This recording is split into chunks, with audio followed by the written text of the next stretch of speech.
I hope you guys are having a great Easter. Did you guys go visit your families, say hello, make them feel, important, because they are to you on Easter and every day, right? I'm really excited. I want to tell you guys something that's coming up. There's a guys' retreat. You've heard about it. Girls, I'm so sorry you cannot come.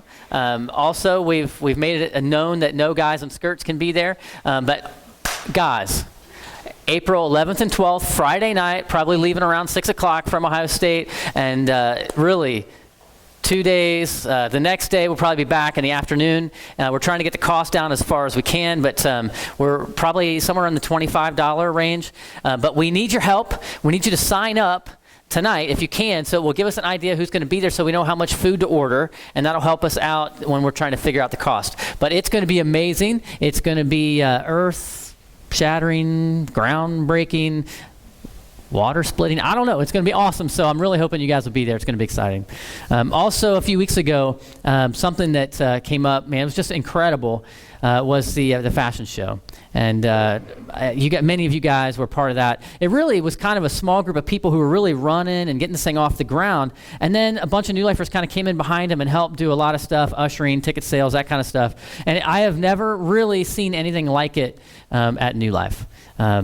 I'm so proud to serve you guys and to be your pastor. I'm just excited. And plus, seeing God's faithfulness on that fashion show, how much money was raised, it was just unbelievable. So I just want to say that to you guys. If you're new tonight, my name is Ed, one of the pastors here at New Life. And I want to tell you real quick about a highlight I had with the fashion show. It was really cold that week. You guys know that, I don't know, for some reason, the climate change didn't happen for us yet, and the groundhog was wrong, and it's really, really cold outside. And that particular week, we're selling tickets out on the Oval, and I was only really there a few hours selling tickets. There were some people who were there for long periods of time selling tickets. It was miserable for them, but fun to sell tickets. And one of the times I was there on Thursday, which was the last day before the show, I got a chance to kind of engage some students. And on the way down, I'd prayed. I'm like, all right, God, I've got $10 in my wallet. I will buy someone's ticket if they really want to come but don't have the money. So I'm like, God, just show me who it is, and I'll pay for their ticket. And so I kind of, when you pray one of those prayers, sometimes you never know if God's going to answer that. But, I was figured, So anyway, I'm there, and kind of what's happened is everyone's really, really cold, and they're walking by on the Oval, and they have, the little things in their ears, and, they're not really paying attention. So I kind of took it upon myself to get their attention, like, hey, that kind of stuff, or help me, or one person was walking by and they were texting, so I stood in front of them. I started faking like I was texting until I got their attention. And whatever works, right? So this one girl I got to talk to, super nice girl, and I was telling her about the event. I'm like, hey, can you help us? And she's like, what? I said, if you could end human trafficking, what would you do? She goes, I have no idea. I said, we don't either, but let me tell you what we're doing. So I explained to her about the whole show, explained about how the dresses were donated from the Project Runway model, and how we were connecting to all these organizations, and how all the dollars that we did in ticket sales go directly to these organizations. I was just laying it down and just talking all about it, and I could tell she was connecting to the issue. But she says, I don't have any money. I said, you are in luck today, because I actually prayed on the way down here. I said, I don't know if you're a praying person. I'm a praying person. I prayed on the way down here that I would buy someone's ticket. I said, I would be happy to buy your ticket. And she goes, no. I'm like, okay, all right. I said, listen, I will buy your ticket. If it's a money issue, I'm telling you, I've got $10 in my wallet. I'll buy your ticket. She goes, I'll come. She goes, I'll buy a ticket tonight. I said, you're going to buy a ticket tonight? She goes, yes, I'll come. I said, you give me your word. She goes, I give you my word. I'll buy a ticket tonight. I said, I'm holding you to it. I said, bring a friend.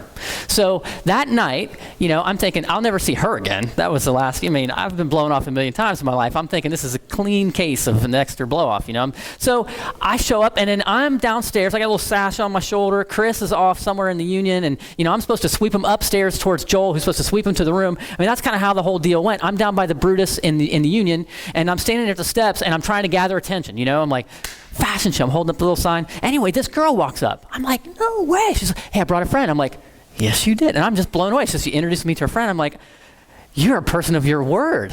I'm like, I didn't know that was still true of students. This is awesome. So I said, hey, go upstairs, go around, go to the thing. And then, I was just so excited. And anyway, the show was great. And I was just obviously amazed by what the New Lifers did and the people who helped out did. It was amazing. And afterward, there were hundreds of people kind of milling around, and some going up and talking to the tables. Well, I ran into her.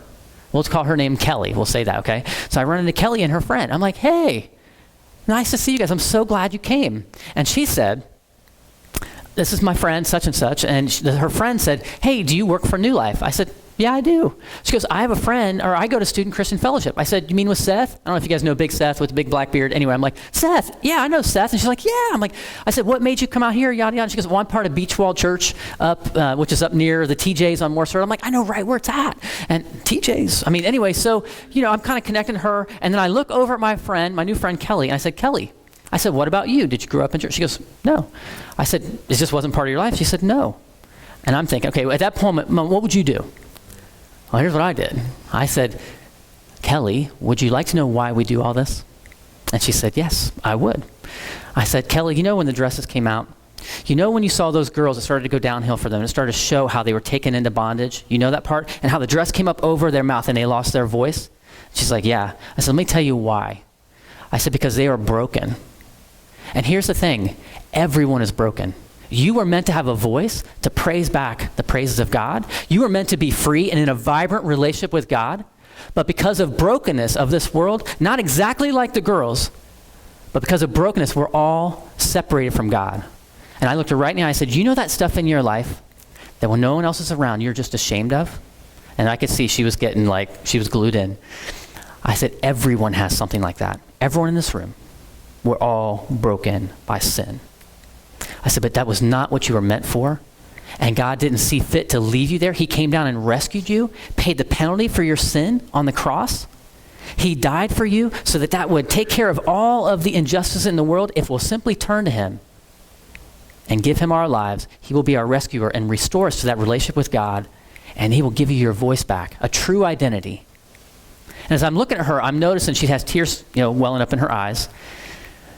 And I said, Kelly, I don't mean to preach at you. It's just that I believe so deeply in what God has done, and that's why we do what we do. And I said, you know what? I said, even if you don't believe me in that, know that tonight you were part of something to help people on the front line of ending this evil injustice of human trafficking. I said, but what I want you to do, Kelly, is I want you to go home and I want you to consider what it would look like for you to become restored into that vibrant relationship with Christ. And that's kind of how it ended, and, she has a friend who's a Christian. I'm thinking that's a great start for her. It's not my responsibility to change her heart. But I walked away thinking, I cannot believe I got set up to share the gospel with this girl simply because of what we were doing. Highlight of my whole week. I was absolutely blown away. I share that with you because oftentimes I get asked by students, Ed, how do you connect the gospel to broken people? They're like, Ed, you always seem to do that. How do you do that? And here's the thing. We've talked about here over the last, several weeks, we've talked about this idea of the Father's heart and how his heart is different. His heart is a heart of mercy and justice and love. But how do you connect that to the brokenness of students on campus and to people everywhere? And that's difficult. And what we're going to do is we're going to get into a series that we're titling All the King's Men. And obviously it comes from, the nursery rhyme, right? But the king's men are supposed to represent the king's agenda. And we know the king's agenda. The king is reconciling the world back to himself through the power of the cross. And so tonight on Easter evening, what we're doing is we're starting us in that direction of talking about how the gospel can help us reconcile the world back to Christ by what he did on the cross.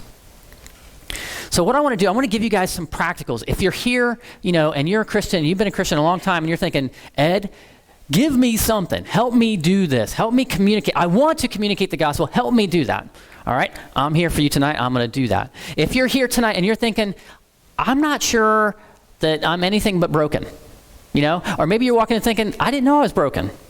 Well, here's what I want you to do. I want you to focus in on what it is the message of Christ on Easter and understand how you can be restored back to God. So I want to talk to both of you tonight and dig into the scripture. So if you have a Bible, open up to John chapter 20. You can flip over to the back of your bulletin and take notes if you like. And I'm going to share 3 things that I think are imperative for us to understand if we're going to help connect the healing nature of the gospel to this campus. The first one is this, and you need to understand this is absolute. in the minds of the people on campus, and it's this. Most people are not on a truth quest. Most people are not on a truth quest. Now, you might be, and maybe you're sitting here and you're thinking, oh, I just love the truth. I like to study the truth. I like to dissect the truth. I like to study books about the truth. I'm a truth person. Let me tell you something. You are unique. Most people are not like you. In this passage that we're going to look at, let me explain what's happened. In John chapter 20, Jesus has already been on the scene. He is now, he's collected his 12 guys. He's been sharing the message with the masses. He's done some miracles. People are following him. And then what happened is on that last week, he heads into Jerusalem during the week of Passover. And then he communicates to the people who he is. And what basically happens is the religious leaders come and they take him at night. And then he dies on the cross. His disciples, his guys are freaked out and they're now hiding. Jesus has been killed. And 3 days later, he rises from the dead. He appears to Mary Magdalene, and then he appears to some of the disciples. And here's what happens following that in John chapter 20, verse 24. Here's what it says. Now Thomas, called Didymus, that means twin, or it's probably like a nickname that the guy had, one of the 12, was not with the disciples when Jesus came. So the other disciples told him, "We have seen the Lord." But he said to them, "Unless I see the nail marks in his hands and put my fingers where the nails were and put my hands into his side, I will not believe it." Now, here's the thing.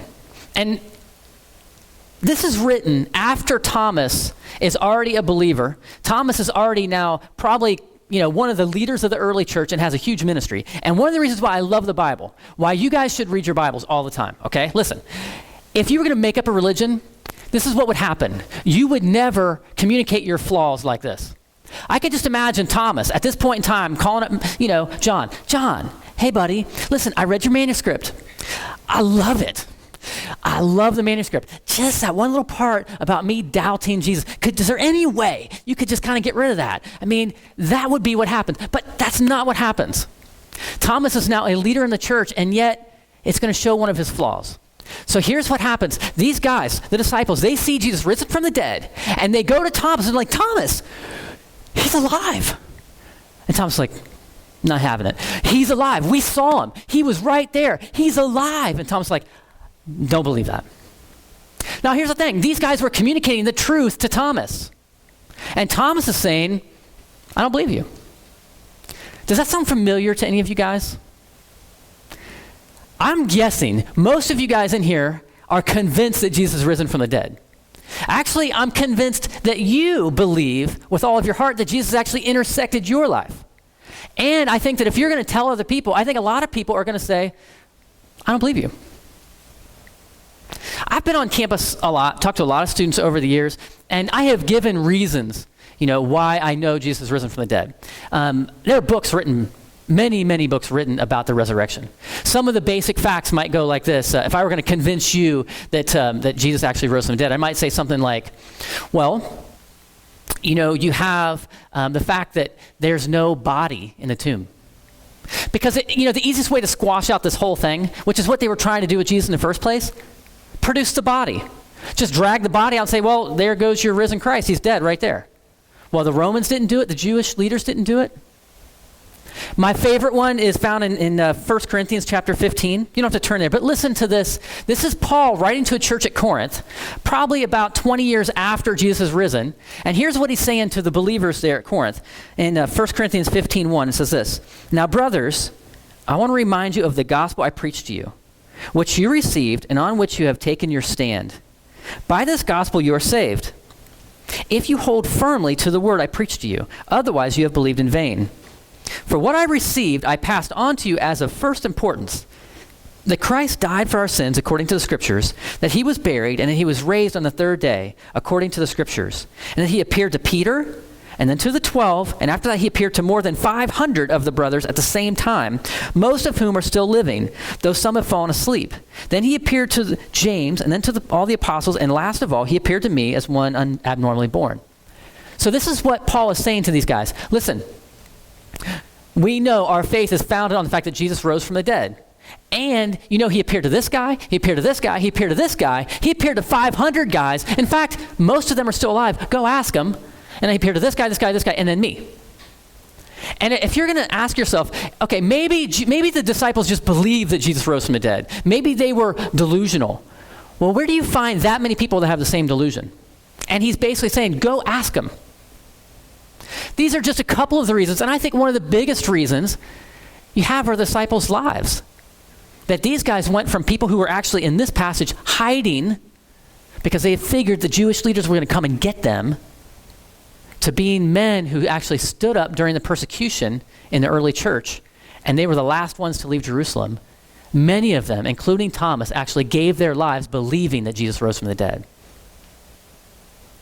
I could go on and on and on for weeks on end talking about all the reasons I believe in the resurrection, but here's the deal. I have never one time, and I share this stuff all the time, but I've never one time after sharing this information had a person go, I'm ready to bow my whole life to Jesus. Thank you for clearing up the resurrection for me. I'm on a truth quest too. It doesn't happen. I don't care where you're at in your life. If you've been following Jesus for 20 years or maybe you just stumbled in the room tonight, here's the thing. We all know that deep down, it's more important to us what works than it is what's true. I was talking with a guy one time recently. I was at a restaurant, and Chris McConaughey and I were talking with this fella, and we were talking about truth. And I just explained, I said, well, what about truth? And I explained some details of truth. And he looked at me and says, truth? It doesn't matter. It only matters what works. I was thinking, he's probably more honest than most of us, you know?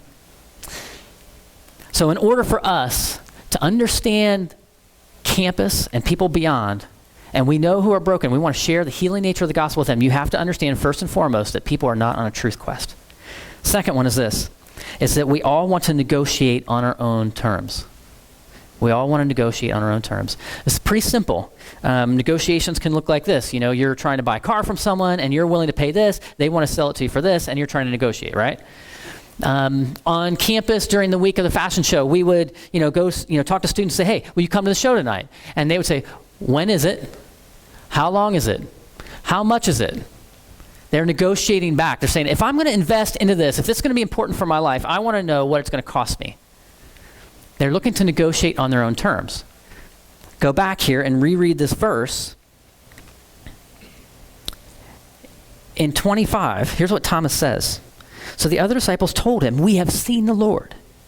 But he said to them, unless I see the nail marks in his hands and put my finger where his nails were and put my hands into his side, I will not believe it. And what he's doing there, he's basically laying out his terms in which he's going to believe. God, these are my terms. Why?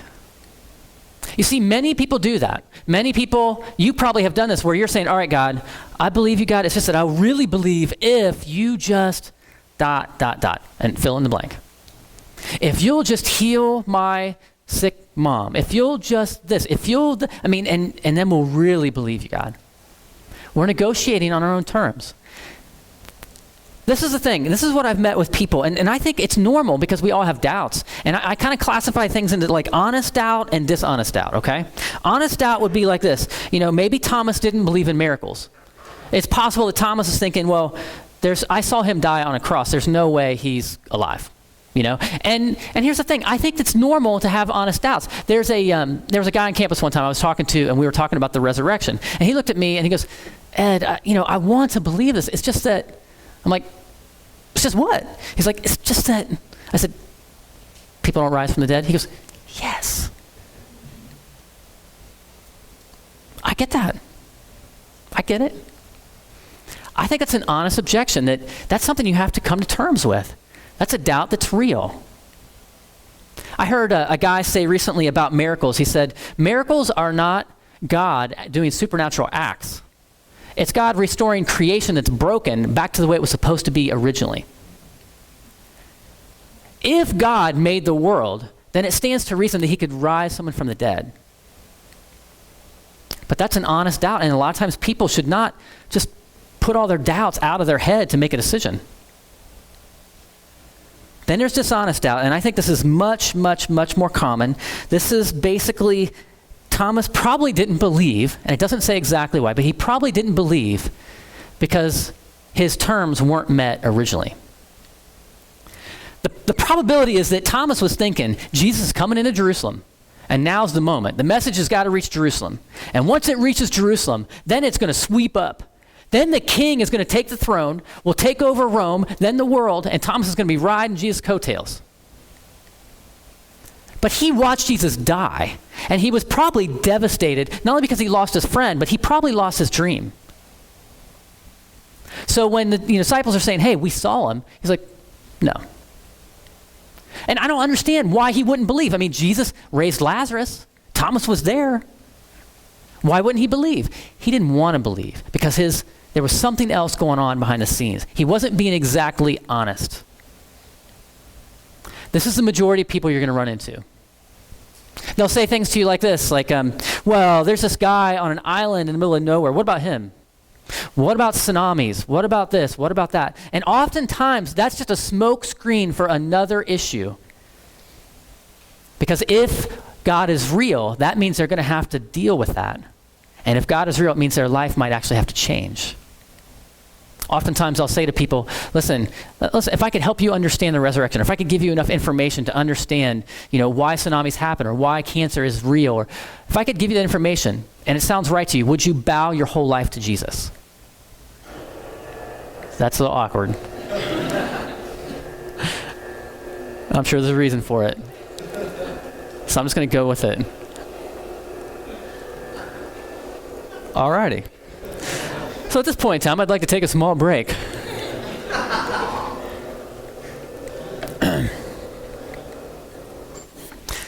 So here's the thing. If we're going to share the healing nature of the gospel with people that are broken, you got to understand they're not on a truth quest. And most people are all negotiating on their own terms. It's completely normal. Which puts you in a pretty powerless position. Pretty powerless. But that brings me to the third thing, and I just want to say this, is that people won't really actually believe. They won't really believe until it becomes personal. They won't really believe. Let me explain to you, just for example, in my life. I was in a relationship in my early 20s, actually my late teens and early 20s. I mean, it just devastated my life. And this is really bad. I want to apologize to the women. I'm going to say this out loud because it's been in my head a long time. I used to say it, and I don't say it anymore, but I actually believed that all women were evil. I'm sorry. I just believed it. I was wrong, but I believed it. And I just thought, I met Tammy, and I really like her. But in my core of my heart, I'm thinking, I can't really get involved in a long-term relationship because women are evil. They'll sooner or later, they're going to take advantage of you. They will hurt you. That's kind of what's going to happen. Secondly, I kind of liked my freedom. And, I kind of like being able to do what I want to do when I want to do it. And women will hurt you. And frankly, I don't have enough money to kind of get caught up in a relationship. Like, there's all these doubts about relationships. Do you know what superseded all those doubts? Just guess. I fell in love. I fell overwhelmingly in love with a person. Were the doubts still there? Yeah. But my love and my personal connection to Tammy was so strong that all these doubts just they got smaller. That's what happens with Jesus. Look at what happened here with Thomas. And I'm not sure why Jesus did what he did, but here's what happened. In verse 26 it says, a week later, his disciples were in a house again, and Thomas was with them. Though the doors were locked, Jesus came and stood among them and said, peace be with you. That's kind of freaky. Wouldn't that be amazing? You're sitting in a room, doors are locked, you're thinking, we don't want anyone to get in. Jesus is standing there, and you're thinking, peace be with you. Peace be with you. Yeah, that's right. Then he said to Thomas, put your finger here, see my hands, reach out your hand and put it in my side. Stop doubting and believe. I would love if I could go back in history, be a fly on the wall for that one, just to get a look at Thomas's face. Thomas said to him, my Lord and my God. Big statement. Remember, Jesus is God. We were singing the song earlier. We worship Jesus. Jesus is God. He is our God. Listen, Jesus never called himself God. He didn't have to. His friends knew it. Thomas became a real believer that day because it became personal.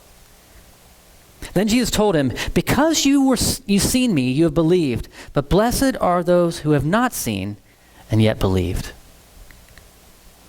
And I think the beauty about this passage is that you have Jesus coming to him and actually saying, hey, Thomas, come here. Check it out. And then Thomas falls down and says, okay, my Lord and my God. Now, Thomas is a true believer. It became personal to him. But then Jesus said something really striking. Because he's alive, because he's not dead, because he's alive, it's really striking. He says, blessed are those who have not seen and yet believed. You see, it was Jesus' plan all along that people would have faith in him. It's a big deal.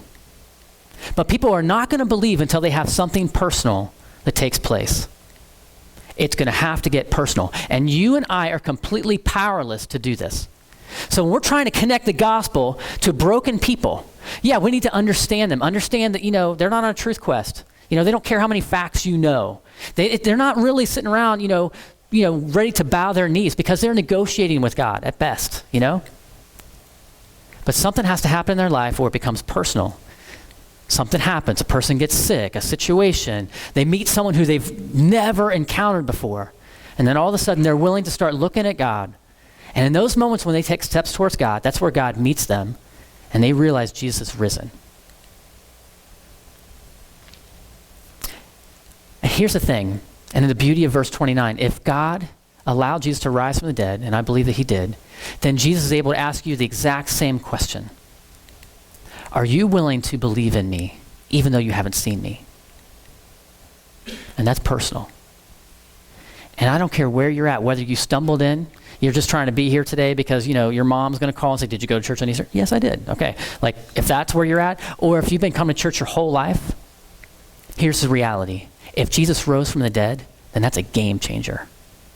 If Jesus rose from the dead, then he's willing to ask you that question. Will you believe in me? I love the gospel. It is my favorite thing in the whole world because the gospel's changed my life. And the reason I'm willing to take the chance to share the gospel with people who are broken is because I believe it. I really believe it because it's changed my life. I see that with students all the time who come to Christ, but they don't come to Christ simply because they heard some information that's been quoted to them. And they don't simply come to Christ because, Jesus gave them a lottery ticket. I want to share some words with you of a friend who, if you guys were at our baptism service back in January, we had, I think there were 3 girls who got baptized, and they were all fantastic. But I asked Christy to share with me, and I asked her a couple questions. I said, hey, Christy, why do you believe the gospel? And why do you believe Jesus is risen from the dead? And so her answers are kind of interesting, and I think kind of back up what I'm saying. I just want to read her words to you. She said, the gospel first became personal to me throughout the summer after my freshman year of college. I was having a hard time finding where I fit in at school. I just realized that I wanted to change my major, but didn't know what I wanted to do.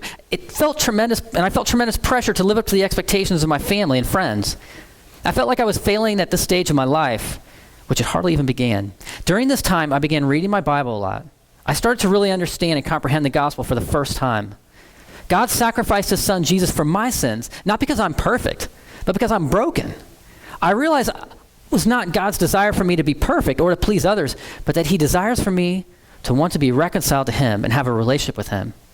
The gospel showed me that God loves me so much, despite all of my insecurities. He loves me enough to die for me.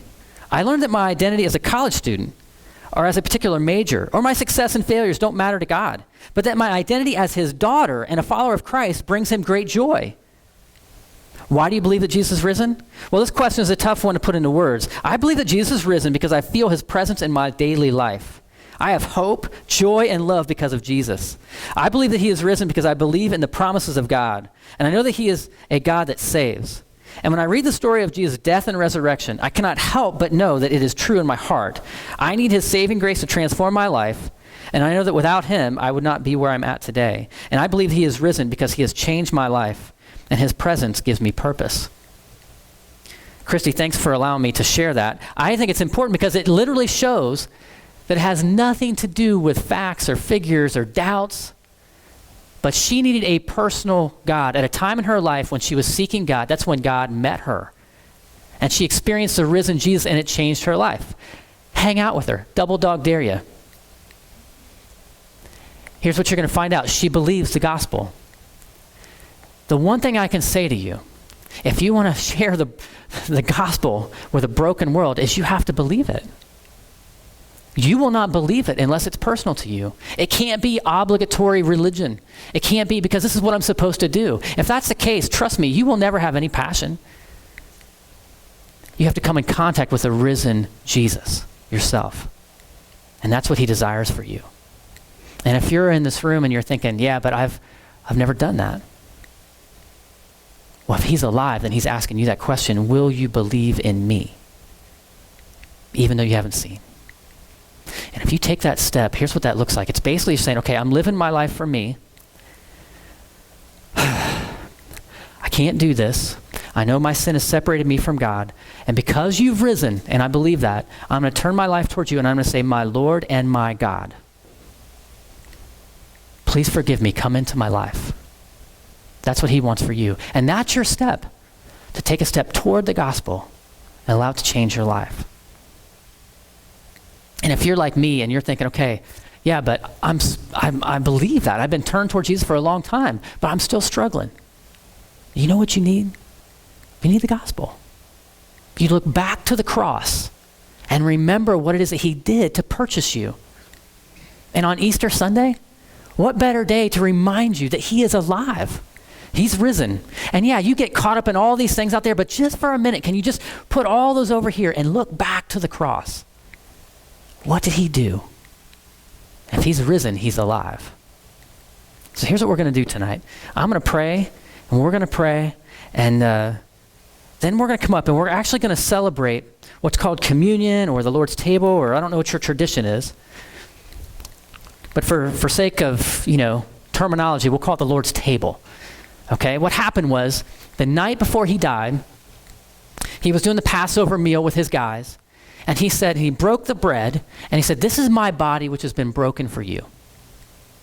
And he poured the cup, and as he passed the cup, he said, this is my blood which has been shed for you. He says, every time you eat this, every time you take part in this ordinance, I want you to remember me. Remember what I've done.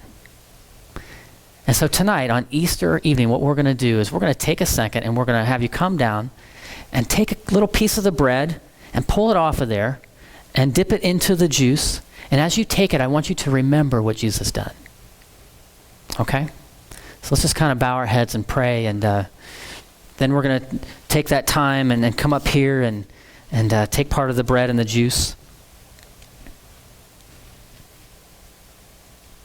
If that's you and you've been kind of fighting the move of the Holy Spirit, and you've said, and maybe you just never actually turned towards God, why not tonight on Easter Sunday? Wouldn't this be the perfect day to give your life to Jesus? Just tell him that. Jesus, I believe in you. Please forgive me for living my life for me. Tell him that in your own words. Ask him to come into your life, to be your Lord and your God. Tell him you believe that he's risen, and that even though you haven't seen him physically, you believe in him.